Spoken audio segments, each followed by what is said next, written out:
Hello comparison test viewers, and welcome back to another All Cars Everyday video. One of my most loyal viewers, Silent Refusal, wanted to see the 2020 Subaru Legacy take on the 2020 Nissan Altima equipped with all-wheel drive, since these are the only two midsize sedans that offer that feature. So here I am, standing with Subaru's 2020 Legacy.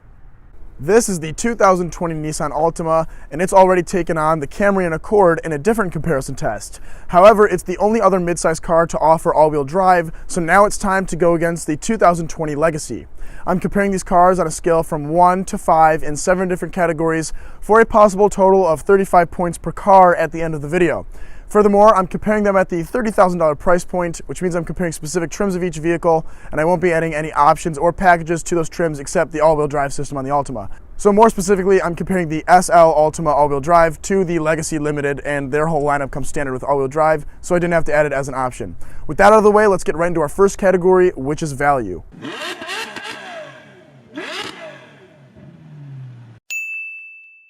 The 2020 Subaru Legacy Limited has an MSRP of $29,745. On the outside of the car, there are black machine finish alloy wheels that are 18 inches. The side mirrors are heated and the headlights are linked to the windshield wipers so that careless drivers don't forget to turn them on in poor weather. Furthermore, the daytime running lights, fog lights, and headlights are all LED units. In addition to being LED, the headlights also turn into corners as the steering wheel does to improve forward visibility. Getting into the car is easy too, as it has keyless access and a built-in PIN code that allows the car to be unlocked as well. On the inside, the front and rear outboard seats are heated and the whole interior is leather. The driver's seat is 10-way power adjustable with lumbar supports and has a memory function for the seat position and side view mirrors. The passenger gets 8 ways of power adjustment as well. Technology in the Subaru is centered around a huge 11.6-inch screen in all trims but the base Legacy. It has Apple CarPlay, Android Auto, a Sirius XM subscription, Bluetooth, and more standard. It also has physical controls for the dual-zone automatic climate control system. The instrument cluster has 2 analog gauges for the tachometer and speedometer, with a driver information center LCD screen in between them. Convenience features in the Legacy include an auto-dimming rear-view mirror, push-button start, an electronic parking brake, and express up and down windows all around. In the front row, there are 2 USB ports, and there are also 2 in the rear row. Finally, the second big-ticket item on the inside is the Harman Kardon 576-watt sound system with 12 speakers, including the amplifier.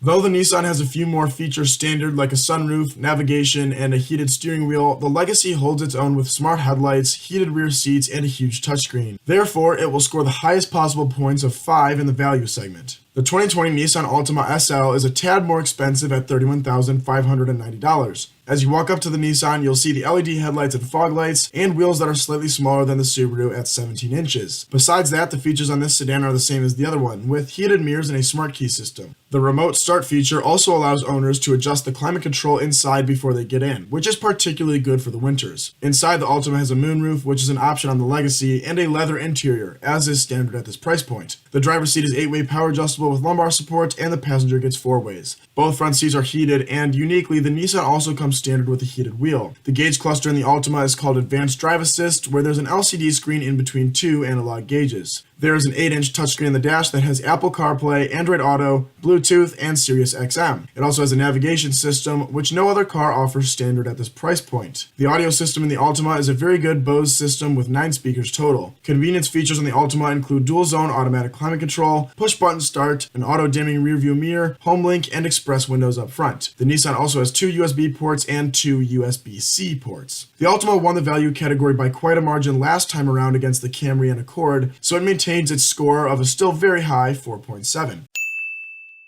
In this category, I look at the standard active safety technology as well as the passive IIHS ratings of each vehicle. The Subaru has lots of active tech standard, including advanced adaptive cruise control, pre-collision braking, lane departure and sway warning, lane keep assist, high beam assist, reverse auto braking, and a blind spot detection system with lane change assist and rear cross traffic alert. The IIHS rates the Subaru as high as it gets as a top safety pick plus, with some of the best individual ratings of any car I've ever seen. It got a score of good in every category they evaluate except headlights, where it got either acceptable or good depending on the trim. Somehow it manages a 5 again in this category, as it had all the active safety bases covered and is very safe in the event of a collision. The Nissan has a dynamic radar cruise control system called ProPilot, forward collision warning, automatic emergency braking with pedestrian detection, intelligent lane intervention, blind spot warning, rear cross-traffic alert, and emergency braking. It also has auto high beams like the other car and a form of traffic sign recognition. One feature that it has that the other car doesn't is a driver alertness feature that monitors steering inputs to determine whether or not the driver is paying attention to the road or if they're getting drowsy. It was rated well from the IIHS too, as a top safety pick. Its headlights range from marginal to acceptable, which is probably why it missed the coveted plus rating that the Subaru got. In this category, it gets a 4.5.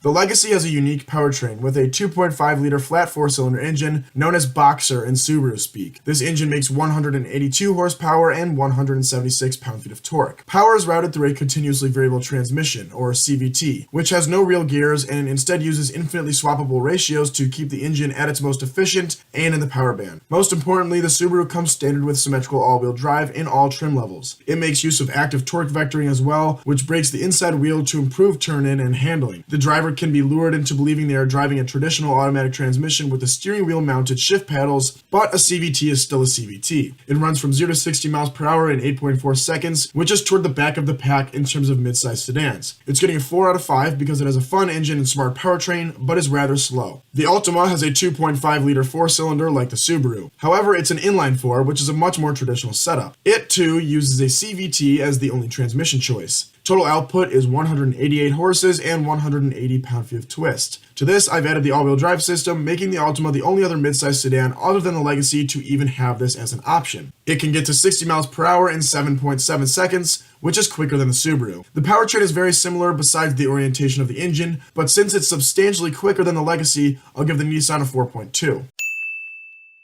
The Legacy gets 27 miles per gallon in the city with 35 on the highway for a combined 30 mpg. The Altima is very similar with 26 in the city and 36 on the highway for the same combined 30. In this category, they score the same with 5 points total, as these fuel economy ratings aren't punished by the fact that these sedans are all-wheel drive.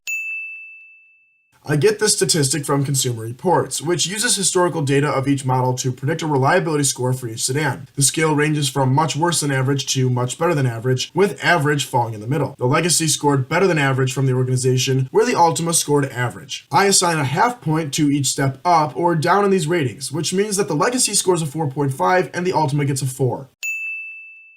This category is for available space in each sedan and any other miscellaneous features that need to be wrapped up. The Legacy has 105.5 cubic feet of space available to passengers and felt very airy inside. The Altima is down a few cubes to 98.8, but I didn't feel cramped anywhere in this car either. The Legacy has 15.1 cubic feet of space in the trunk and the Altima has 15.4. Both cars seat 5 people and have a 60-40 split folding rear seat. In this category, the Subaru will score a 10th ahead for the extra passenger space, 4.3 for the Subaru and 4.2 for the Altima.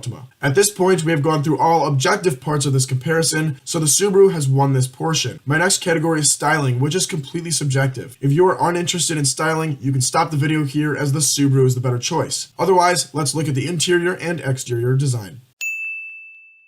The 2019 Subaru Legacy looks very similar to the updated 2020 model, and as I've mentioned countless times in other videos, I prefer more distinguishing features in a new model. That said, the Legacy remains a pretty average looking vehicle. It's sort of a cookie cutter 4-door sedan design with clear Impreza design cues. Whereas other mid-size sedans like the Camry, Accord, Altima, and even Ford Fusion have grown somewhat distinct, the Subaru seems to be dated a few years back and looks like it suits the previous generation Camry and Accord much better, with very similar headlights. I was at the 2019 Chicago Auto Show when this car was unveiled to the public, and the general consensus seemed less excited about the new Legacy than other models that had advanced their design more fully. That said, typically Subaru drivers aren't going for the flashiest car and instead choose form over function, which clearly the Legacy has lots of. Just don't expect to get noticed in it. The Altima is better looking, albeit not that much more polarizing than anything else in the class. I'm not a huge fan of the big chrome V grille, but the wheel designs are superior and give the Altima a bigger street presence than other cars in this class. Also, I find the rear of the sedan to be a near carbon copy of the Audi A4, and I think the design looks very good on a more budget-friendly sedan such as the Altima. The black C-pillar cut is strange and interrupts the flow of the car, so I would choose my Altima in black to avoid having it stick out. Either way, I prefer the exterior styling of the Altima to the Legacy's. Inside, the tides turn, as the Legacy's beautiful 11.6-inch screen does wonders in terms of modernity for the cabin. It's simple, elegant, and works well with the rest of the interior. The screen gives it that very current look that few cars have, and is reminiscent of a Tesla, if you were interested in that comparison. The Altima has a nice interior as well, and as far as the industry goes, it was pretty class-leading until the Legacy was released. I prefer the steering wheel in the Nissan, and I think that it's probably easier to use the more physical knobs and buttons for the climate control. Either way, the Legacy is getting a 4.3 in this category, and the Altima is getting a 4.4.